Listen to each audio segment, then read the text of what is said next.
Another point that he makes in it, Heavy D, Andre Hall, Kim Porter, these were all people that died under circumstances, young ages, raising questions about their connections to Diddy. All people that were there at Uptown Records at the very beginning, five of them, and now only Diddy and Al B are still standing. Life happens, people die. But I know there's certainly room for questions now that we know far more about Diddy than we did in the past. Another big allegation that is made in the documentary, and it doesn't go into great detail about it. In fact, for the promotion of this being such a big piece of the case, I was surprised how little was actually talked about. But there's allegations from people that grew up around Diddy, like in the same house as Diddy, that his mom, Janice, would have pretty raucous parties as Diddy was a young child. Parties where there was lots of drinking, lots of drugs, lots of prostitutes, pimps. Allegations that Janice even had a little group of women that she would bring in to help keep Diddy and his friends happy in a sexual way. If these allegations are true, what are we talking about here? I mean, you have a lot of people who could testify to it. Are we talking about statute of limitations that would be gone at this point for a parent exposing children or minors to such environments? Are these just going to remain allegations and more evidence as to what made Diddy Diddy? Well, one thing we might be talking about is these sound very much like freak-offs. These Yeah. sound like the sex parties that Diddy was having as he grew into adulthood. So it's sort of eerie, the parallel between these accusations against his mother when Diddy was a child and what we're seeing now. In terms of statute of limitations, the types of charges that could be brought for that are like contributing to the delinquency of a minor, and those are all usually misdemeanors or low-level felonies. Usually they have a statute of limitations around like between 4 and 10 years or so. This happened decades ago. So could there be any criminal responsibility if those things did occur? I think it's unlikely.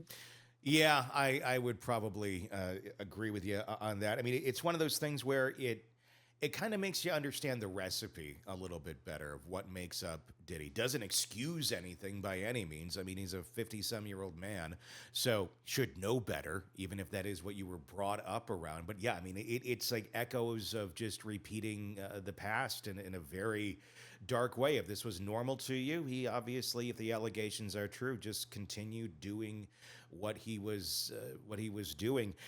We've seen cases like this where abuse that occurred with a minor or exposure to things almost used as a defense sometimes for like, look, this is what he was brought up, and how would you expect him to be any different? Not that that would really hold a whole lot of water here. It's typically done when the minors are still relatively minors, but do you think that any of that will be brought up in this case?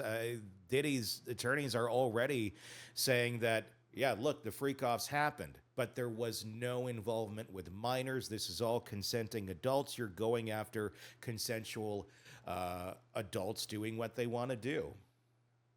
I think Diddy's alleged exposure to explicit sexual activity when he was a minor might be used, but not in the way that some people think. I think it might be used by Diddy's team.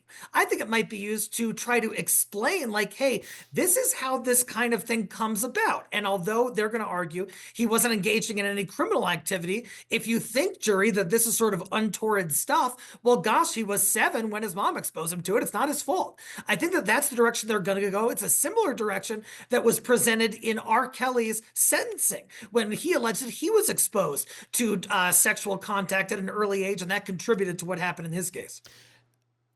Does a jury have any sympathy for something like that, especially on a level like this? Just gross exploitation. This isn't a case of one person carries on this. I mean, not that that makes it any better, but in some sort of isolated way. But this is just, it's basically, full blown prostitution at a level, if not even, even worse than that of trafficking, which is what he's accused of. Yeah, it's interesting because it's certainly not a statutory defense. It's not something where the law says, "Hey, if you were abused as a kid, you get to have weird coercive sex parties as an Yeah. adult."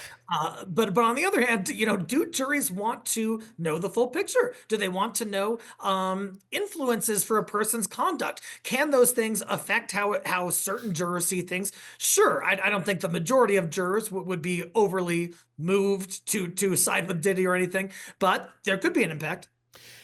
The fact that the attorneys for Diddy have come out and flat out said that yeah, in these videos it's all adults. So they're recognizing the freak offs happened. They're recognizing adults were engaging in consensual sexual activity. Now they're going to have to prove that these adults in the video were, number one, adults, and then number two, that they weren't drugged, that they weren't coerced. When you have a lot of them saying they were drugged and coerced in the actual videos, I guess I don't know how you actually prove that they were drugged and coerced, other than a lot of them in volume saying that they were, and maybe finding more evidence in the house. There was the hundreds of bottles of baby oil that were there that some are claiming were drugged as well.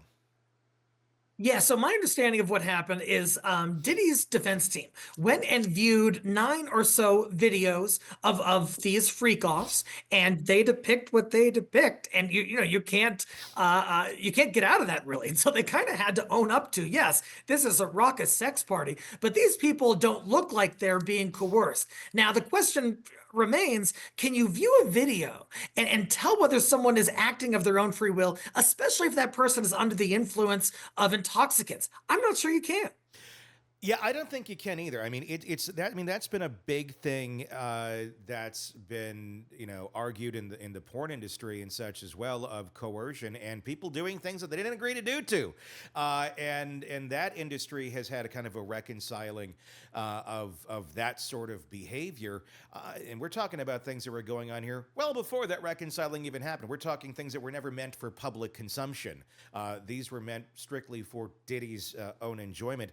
Yeah, I mean, how do you argue that? How do you prove that these people were not coerced or under the influence of something just by looking at the video? I don't know. I don't know that you really can, or how you can argue that.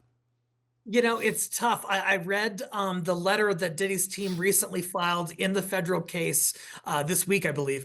And what, their observations, the way they characterize them, is that the participants were appeared to be completely in control, appeared to uh, um, be like having a dominant presence, and also appeared to be enjoying it. Now, that's just one person looking at a video, and that's just their subjective opinion. And I think it's sort of is a little bit too undercomplicated, especially when we talk about the nature of the allegations and the factors allegedly involved. I've been around people who were on drugs, who have been drinking, that looked very competent and looked like they were very much enjoying what they were doing. It doesn't mean they necessarily were the next day when they looked back on it, and especially if the allegations are true of consuming drugs or some sort of alcohol or something that impaired judgment without their knowledge. And I think that's a big piece of this, is it not?